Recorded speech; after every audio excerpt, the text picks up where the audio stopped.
Vai começar mais um programa feito especialmente para inspirar você. Então se prepara que vai ser uma delícia. Está no ar o Educação.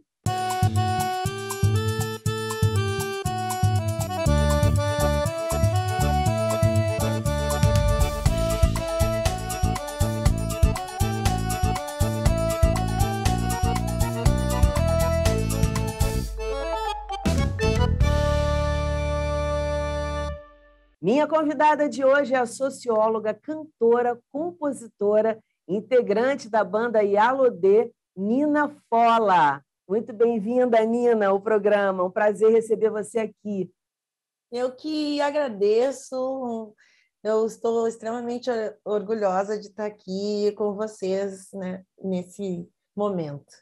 E você tem tanta coisa para compartilhar com a gente, né, Nina? Em plena pandemia, vocês resolvem montar um projeto super importante que dá visibilidade aí à arte que vocês produzem. E eu queria saber um pouquinho mais desse projeto e dessa verdadeira aventura, né? No sentido de Sim, ter um momento muito complicado, muito difícil. exatamente. Um momento muito complicado de uma maneira geral, e vale lembrar que foi um momento que interditou, né, a nossa classe artística, né, a produção cultural, né, do entretenimento, né? Foi uma das primeiras coisas que foi interditada, e a gente sabe o quanto demorou também para a gente voltar a fazer.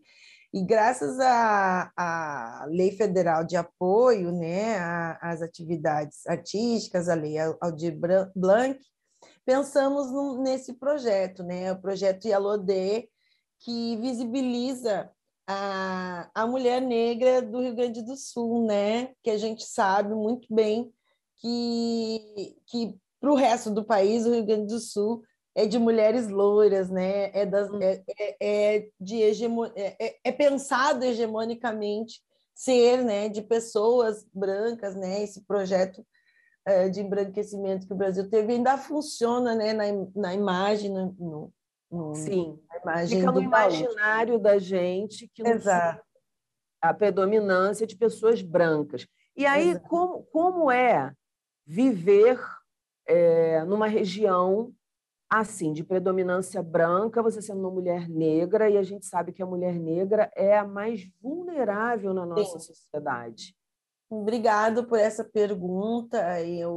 Eu acho importantíssima essa reflexão. Eu faço parte de coletivos de mulheres negras acadêmicas, né, na universidade, e esse é o nosso ponto mais forte de discussão, né? O racismo no Rio Grande do Sul é um racismo muito duro, né? Não qualquer racismo seja mais ou menos do que outro, né? Eu morei no Rio de Janeiro, então eu sei como o racismo se opera aí, que é diferente daqui, porque realmente a gente não é a maioria da população, mas é muito duro, é muito violento, e a gente aqui tem movimentos muito fortes, né? Lideranças muito importantes, e conquistas também bem substanciais do nosso povo, né? Haja vista que o 20 de novembro, essa data da consciência negra, ela surge daqui, ela parte de intelectuais daqui. Mas é sempre uma luta, é sempre a necessidade da gente dizer que estamos aqui, dizer que constituímos esse Estado, tá sempre pesquisando, né? A educação é extremamente importante nesse quesito, porque a gente tem que estar sempre pesquisando e trazendo à tona informações que dizem, né, sobre a presença do povo negro aqui, da importância cultural que o nosso legado deixa na história do Rio Grande do Sul, e essas coisas. É sempre uma Com luta, é certeza. diária. Agora, Nina, como você é uma mulher que, obviamente, sofreu preconceito, e aí, de repente, você monta, faz parte de um Sim. projeto, integra um projeto que vai trazer visibilidade, que vai mostrar também um pouco dessa história, né, ou bastante dessa história, mas até aí, até você ser uma criança, uma adolescente, uma jovem que sofreu preconceito, tomar essa força, transformar isso em algo propulsor de uma visibilidade, ou seja, de um esclarecimento, de um conhecimento, de informação. Como é que se dá esse salto? Porque a gente sabe que as pessoas que sofrem preconceito se machucam muito. E aí ter força para chegar a público e falar, olha só, a gente está aqui e é isso e aquilo. Uhum. Como é que se deu essa mudança? Como é que foi a tua educação? O que você acha que fez você ter essa força, apesar de? Ai, quanta coisa, pensando, te ouvindo e pensando em responder. Eu acho que eu vou partir muito da experiência de ter vivido com outras mulheres, mulheres que, inclusive, são minhas referências na música, que não adianta, né? O artista, sou socióloga, estou doutoranda, mas eu sou cantora e percussionista, né? Eu busco outras oportunidades, né? Porque a música né? A arte é algo muito difícil de se manter. Eu tenho 2 filhos, enfim. Sou de origem pobre, continuo sendo pobre e não dá, né? A cena cultural aqui do Rio Grande do Sul não é igual à cena cultural do Rio de Janeiro, então a gente tem muita dificuldade de sobreviver através da arte e da cultura, né? Então, mas ao mesmo tempo, né? Lembrando dessa convivência com Loma, com Glau e com Mariette, a gente não consegue não fazer, né? A gente tá na gente, a gente é artista, a gente quer fazer sempre. E nós que já somos mulheres, né, maduras, né, já estamos aí, eu sou a mais nova, já tenho mais de 30 anos de carreira musical, né? A gente que está aí fica gritando, né, contra esse racismo, contra essas coisas. Eu, particularmente, sou filha de um casal militante cultural. Meu pai Era isso que eu queria saber. meu pai foi um sindicalista, foi preso político, mas também era um homem do carnaval, né? Era um homem do samba, um homem que lutava muito por esses espaços negros em prol da educação negra, né? Meu pai foi fundador de diversas escolas de samba aqui, e ele entendia esse espaço como um espaço formador das pessoas, né? Ele pensava na época que a maioria da população negra era analfabeta, né? Ele pensava e ajudava a construir esses grupos de educação. E a minha mãe era uma mulher também artista, era uma cantora, era uma mulher das artes manuais, né? Então ela se aposentou como costureira, mas também era uma mulher que sabia da importância da educação. Então eu sou a mais nova de 4 filhas, né? E somente uma irmã minha não fez a faculdade, né? Eu tenho uma irmã engenheira, eu tenho uma irmã professora de matemática, então assim eu me lembro que a minha irmã mais velha fez, naquela época não existia cotas e ações afirmativas, todo mundo trabalhava para pagar a faculdade da minha irmã mais velha, que já é até aposentada como professora de matemática.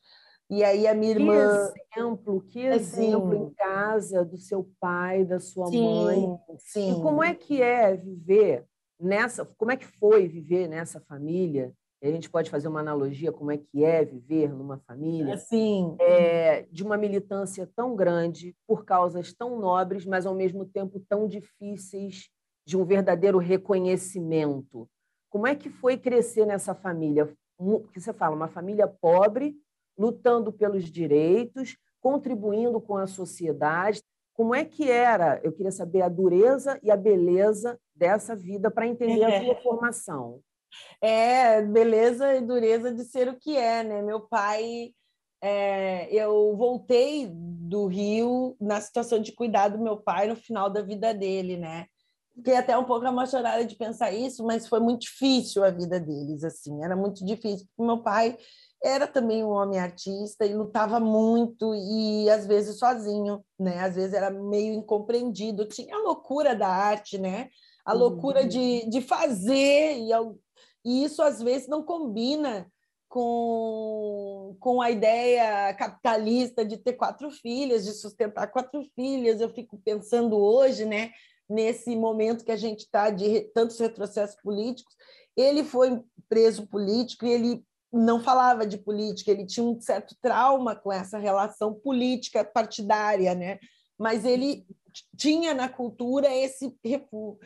É isso, a gente só pensava que educação seria a possibilidade da gente, né, que as famílias pretas têm muito essa palavra, e com todo respeito e honra que um gari tem, uma empregada doméstica, um motorista, enfim, esses trabalhos domésticos têm, a gente sabe disso, mas era isso que os meus pais diziam: olha, se não estudar, não tem jeito, é isso que te serve, é isso que vai sobrar para ti nesse espaço. Eu fui com mais cedo, disse assim: não, eu sou artista. E o meu pai me disse muito rápido assim: não vai ser. Enquanto tiver sobre a minha responsabilidade, vai estudar. Porque, assim, estudar, não vou te comprar instrumento nenhum. Eu pedi uma bateria de 15 anos e ele disse: não mesmo, não vou te comprar. Tu quer o quê com uma bateria? Tu quer tocar na noite? Quer viver pobre, drogada, prostituída? Ele falou isso, me causou um trauma. Eu já entendo, né, o nível de proteção que ele quis me dar e o quanto é duro, né, perceber. Eu tenho filhos já, né, meu filho também tem muita veia artística. O quanto deve ter sido duro para ele ter dito isso, né? Porque eu não tenho condições de dizer isso para o meu filho, né? Até porque é outra situação. Mas é isso, a educação sempre foi: não, vai estudar. E ele era um cara que pensava no curso técnico, nós todas fizemos curso técnico, né? Tinha um pensamento também da minha mãe muito em relação à mulher, né? De trabalhar, de não ser dependente de nenhum homem, né? Eu me lembro dessa fala dela, e isso até hoje é muito importante para mim, sim, e faz com que eu tenha energia, né? Às vezes a gente se quebra, né? Sim, eu vejo que a sua educação, tudo, até quando me parece, pelo que você já contou da sua história, mesmo com essa coisa de tem que estudar, não vai para esse lado, acabou que tudo se uniu, né, convergiu para você ser a pessoa que você é hoje, para você apresentar o trabalho que você apresenta hoje, porque você falou: eu tenho a minha banda, mas eu faço doutorado, eu estudo também. Isso eu acho que deve se refletir na sua arte, com certeza. Sem dúvida, sem dúvida, sem dúvida, porque eu fui por um outro caminho, né? Eu refutei um pouco isso da educação, né? Tanto que eu tô agora, né? Eu entrei com 40 anos na graduação. Eu não fiz a faculdade no tempo real que eles tinham me investido. Eu fui capoeirista, fui pesquisadora de cultura negra. Eu entendi que a cultura negra, né, a questão cultural negra era muito importante. Eu sou uma pesquisadora de muitos anos, né? Tô aí para completar 50 anos. Eu me lembro, com 19 anos, eu militava aqui em Porto Alegre. Porto Alegre tem um histórico democrático, né, de esquerda importante, né, no final das décadas de 90, nos anos 2000, enfim. E eu entrei muito cedo para essa militância do movimento negro, militância cultural, e virei uma pesquisadora de culturas afro-brasileiras, culturas africanas, né?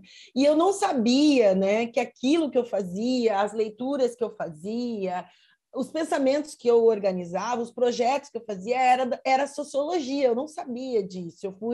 Eu fui começar a saber, entender exatamente o que era sociologia dentro da universidade. Que quando eu cheguei a fazer a universidade aí no Rio de Janeiro, eu comecei a faculdade na Cândido Mendes, era o nome do curso, nem sei se ainda tem, Produção em Política Cultural, porque quando eu fui para o Rio de Janeiro, eu fui para estudar música, né? Eu sempre estudei várias coisas. Eu fui para estudar música, fui aluna da Vila Lobos aí, dei aula dei aula em projeto social e, fiz um ano de Cândido Mendes, e um curso maravilhoso. Eu não continuei porque era, enfim, né, universidade privada, e eu trabalhava com projeto social.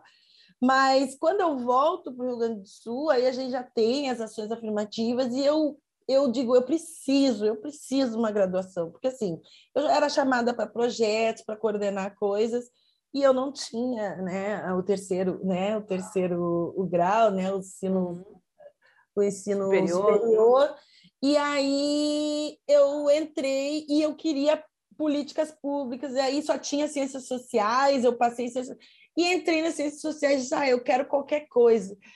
Na universidade que eu entendo, consigo discernir bem o que é sociologia. E isso eu percebo hoje nas famílias pretas, enfim, a distância que a gente ainda tem da educação, né? Sim, eu vejo a tua história, tipo assim, o certo por linhas tortas. Você Sim, caiu exatamente onde você tinha que cair, pelo que você está me exato. contando, mas você não sabia, foi uma coisa meio que assim, É, instintiva, sei lá. O um que a gente pode pouco. chamar, tem gente que acredita em destino, quem acredita em destino é destino, quem É, acredita em energia é energia, que foi ali, né, sim. da atração. Mas, enfim, você caiu no lugar certo, tanto é que já está no doutorado, fez a graduação, Não fez o parei. mestrado e está no doutorado. Eu É. queria saber qual é a frase que você leva para a vida? Uau! Frase! Nossa, tem várias. Mas Ou eu acho. reflexão, pode ser, não precisa ser uma frase, pode ser uma reflexão. O que você leva assim para a tua vida, diante da tua história, de tudo que você passou? Eu levo que assim é uma frase muito comum nas religiosidades espíritas, kardecistas, né? Mas eu acredito nisso assim. É, a, a semeadura tu pode plantar ou não, né? A tua escolha de plantar coisas é tua, mas colher tu sempre vai colher. Inclusive o não, o débito de não ter plantado, né? Quer dizer, então assim, então para que eu tenha, né, o que eu quero, eu preciso investir, eu preciso colocar isso. Então assim, eu trabalhei muito de graça, eu trabalhei muito por militância social, eu trabalho assim sempre pensando em que eu vou me relacionar no futuro com essas pessoas novamente. Então, assim, sempre pensando que não dá para a gente deixar muitos problemas pendurados, que o mundo gira, ele gira rápido, ele é pequeno, e a gente vai encontrar essa pessoa de novo, então que seja sempre com um saldo, né, o mais positivo possível. Então, assim, eu tenho levado muito Deixar boas rigor. sementes, espalhar boas sementes. Acho que é disso que você Exato, está exato, falando. exato. Boas sementes sempre. Elas vão brotar, não necessariamente para mim, não é uma questão só minha, mas eu tento dizer, olha, passei por esse lugar e as pessoas vão lembrar, trabalhei com uma pessoa bacana e é legal trabalhar com pessoas bacanas, enfim. Mas é difícil porque a gente está num mundo, né, em que no mundo artístico, né, e no mundo da educação que reconhece outras figuras, né? Eu trabalho, imagina, eu trabalho na sociologia com o povo de terreiro, né? Um tema que inclusive foi muito caro para o Carnaval de 2022 e que é um tema de luta, né? É um tema de luta por reconhecimento, de luta por dignidade, e é Riquíssimo, exatamente sobre importantíssimo, sim, super rico. O que você tem aprendido durante esse projeto? É um projeto super recente, sim. mas, como a gente já falou, num momento muito crítico, então acho que você teve que dar o dobro, talvez, da energia que daria numa situação natural, mais comum, enfim, antiga, vamos dizer assim, né? Uhum. Antiga, entre aspas. O que você tem aprendido com isso, em lançar um projeto no meio desse turbilhão? Olha, a gente aprendeu que trabalhar com afeto, com isso que eu falei, com afeto, com amor, né? Acreditando naquilo que a gente faz é muito mais fácil. Trabalhando com pessoas que querem realizar é muito mais fácil. Quer dizer, a gente tinha que ter a disponibilidade, né? Tinha que ter uma certa tinha que ter uma generosidade um com o outro, né? Quer dizer, né? Eu porque a pandemia também trouxe muito isso, né? Quer dizer, eu morava numa casa compartilhada, quer dizer, eu tenho diabetes e aí todo mundo estava privado e extremamente impregnado do cuidado de que eu, né, principalmente eu, não pegasse essa doença que matava, né, grupos que mata, né, grupos de riscos, né. Então isso também ia pro coletivo, né, entre nós cantoras, quais artistas, né, que a gente poderia chamar para trabalhar nessa forma. Então, quer dizer, foi todo um cuidado que eu acho que a gente tem que levar para a vida, de como a gente faz esses trabalhos. Nem sempre é possível, porque a gente tinha uma coisa que geralmente a gente não tem, que é dinheiro, né? E aí a gente fica muito pensando como é importante distribuir mais e melhor. Mas foi primeiro na rede. Como é que vocês começaram? A gente foi chamado, né, pela produção da Juba Cultural, nós 4 cantoras, e eles disseram, olha, a gente quer escrever um projeto que a gente não sabe muito bem, estamos chamando com vocês, né? E aí a gente teve a oportunidade, como cantoras que somos, de pensar um projeto para nós. Isso é muito significativo e único. Porque geralmente, né, o que é possível pensar? Vamos chamar a cantora tal, ela sobe no palco, canta a música dela e deu. Não, eles nos chamaram para construir o projeto, para pensar o que a gente queria, do que a gente queria cantar, o que a gente queria falar. E foi exatamente isso que a gente começou a dizer: olha, nós somos personagens invisíveis dentro dessa cidade. Nós somos representações de várias outras pessoas que são invisibilizadas nessa cidade. Então, a gente vai fazer um repertório daqui, ou nosso, ou com pessoas que a gente acha importante na cultura negra de Porto Alegre, do Rio Grande do Sul, e vamos chamar tais e tais músicos que eu acho que é importante estar junto e compor. Foi assim que a gente foi pensando e articulando. A gente fez uma reunião, me lembro, assim, aquele medo de pegar o Uber, de sair na rua, né? Fizemos uma reunião presencial, porque a gente já tinha feito várias e era necessário a gente não se reconhecer, porque toda a equipe se conhecia já antes. Pessoalmente é outra coisa. Agora, eu queria te fazer uma pergunta, porque antes da gente começar a gravar, contar para o pessoal que está em casa, antes da gente começar a gravar, eu falei para ela, é banda? E ela falou assim, não, não é banda, é projeto. E aí eu te pergunto, qual a diferença? Por que você fez questão de marcar que é um projeto e não uma banda? Porque ele tem essa característica pontual, né? Ele surgiu nesse evento, né? E eu acho que é muito peculiar, né? A gente surgiu num momento de pandemia, ensaiamos de máscara, não foi uma coisa. Ainda hoje, a gente não ensaiou toda a banda, por exemplo, fizemos um ensaio incrível, a gente fez tudo aos pedaços, era 2 horas, era no máximo tantas pessoas, então é uma banda enorme, 4 cantoras, e a gente, na hora que a gente gravou, né, foi o momento, foi no dia anterior que a gente passou o som, que a gente fez o show, né? E banda tem essa relação anterior e de continuidade. Bom, a gente ainda não sabe no que isso vai dar, mas é porque cada uma de nós tem uma carreira bem sólida, bem específica, bem diferente também, e com outros músicos, com outro tipo de trabalho, né? Então, e ficou porque é um projeto, porque é pontual, foi